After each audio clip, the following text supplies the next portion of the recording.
but we sometimes feel that we need to touch things that don't benefit from our touch when they're going well.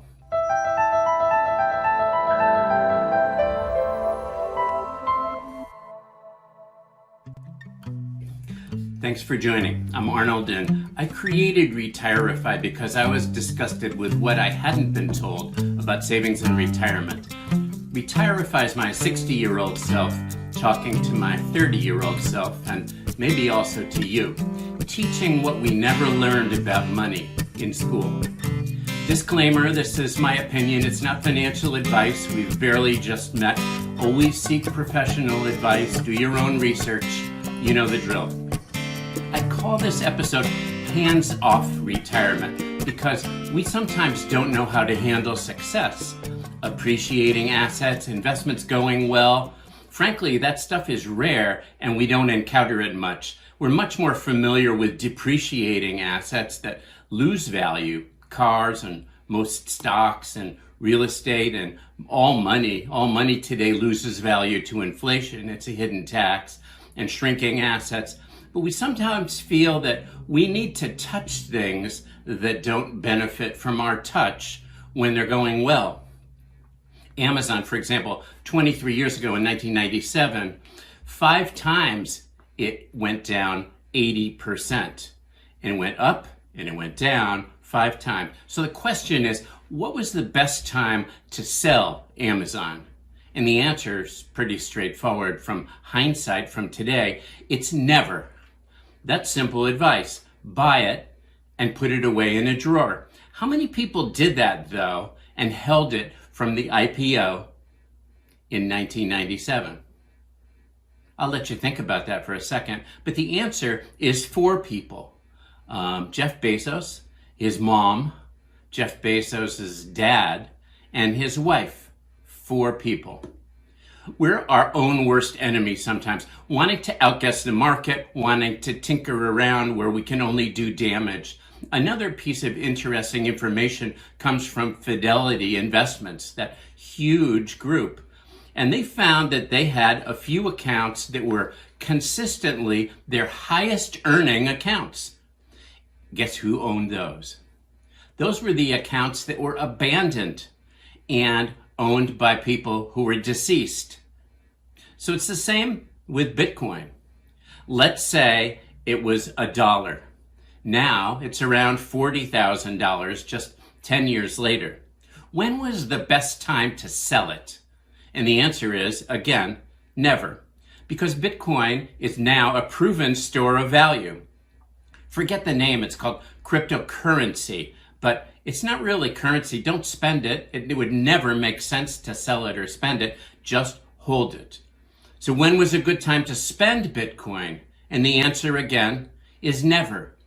Some people learned that lesson the hard way. Early on in Bitcoin, one of the first recorded sales was that some kid spent 10,000 Bitcoin on 2 pizzas. That was eaten, and he enjoyed the pizzas. But had he saved those Bitcoins, they'd now be worth about $400 million. Was that a wise move? Probably not. When was it a good time to spend 1,000 Bitcoin on a $300,000 house? That house might be worth $400,000 or so, maybe 5 years later. That would be good appreciation on the house. But if you had saved the Bitcoin, it would be worth $40 million. So when's a good time to spend Bitcoin? Never. When's a good time to sell Amazon? Never. My point is that life can actually be simpler than we make it if we would just let it be, if we would just get out of the way. Bitcoin today is Amazon and Google and Facebook and Microsoft and Twitter and Tesla and Apple. It isn't a stock, but it is a store of value, and it's an incredible entity. It's actually a new asset class recognized by our governments, by hedge funds, by investors, and by people like you and me. It has reached what I call escape velocity. That's like when you're trying to launch a rocket and it finally gets through the hold that the atmosphere has on it and it breaks through, and now it's easy flying, easy sailing. It's reached escape velocity. Like the companies I just listed, they're all valued well over $100 million. And Bitcoin's in that same class with Apple and Google and Tesla, over $100 million. Bitcoin right now is at $400 million or more. So we all want to start slow, and it's new, and we want to learn about it, and we want to get our feet wet and diversify and hedge and all that financial stuff. But remember, I'm not giving you financial advice, but I am telling you my experience. And this is my 60-year-old self talking to my 30-year-old self and to maybe you, just floating an idea. So maybe you get 1% or 3% or 5% of your portfolio into something new, into this new asset class. And in retrospect, it might be the smallest, simplest act that you did. You bought it and you put it away in a drawer. But it might actually yield you more money than you earned in your entire working career. Maybe not. I don't know. But that's what I've concluded for me. And that's why I founded Retirify. To handhold people like me that are nervous about inflation after COVID, but that are ready to take charge of their own life, to be responsible for their own money instead of being dependent and wondering about when that next stimulus check is coming.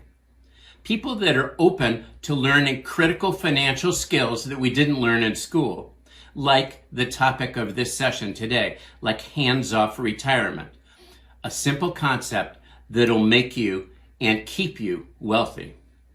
Are you ready to be that person without regrets? So come take my hand and follow this channel, and one by one, take my action steps. No one wants to learn anything new, but like your first email or Google search, it can open up an important world to you. Post-COVID, it's critically important to learn and experience Bitcoin savings immediately, now, to preserve and grow your wealth that is eroding and melting before our eyes from inflation. And that inflation in 2020 was over 20% because of the money printing. So here's today's action step. Identify that and where you are your own worst enemy in buying and selling, thinking short term instead of what Wall Street loves and calls churning, keeping people entering and exiting and earning commissions every time you move through the turnstile. Instead, think about hands-off retirement, where you buy something solid, something that you believe in, and you put it aside and let it work for you. Retirify is about taking personal charge and responsibility for your own money, the fruits of your own labor, and doing that means shattering the lies that we've been sold one by one.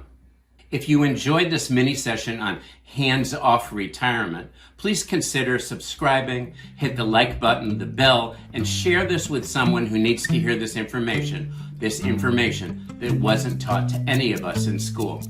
Let's work smart and let's take charge of our savings and retirement. Thanks for listening. Again, this is Arnold, and together, let's get wealthy and retirify. Thanks for listening.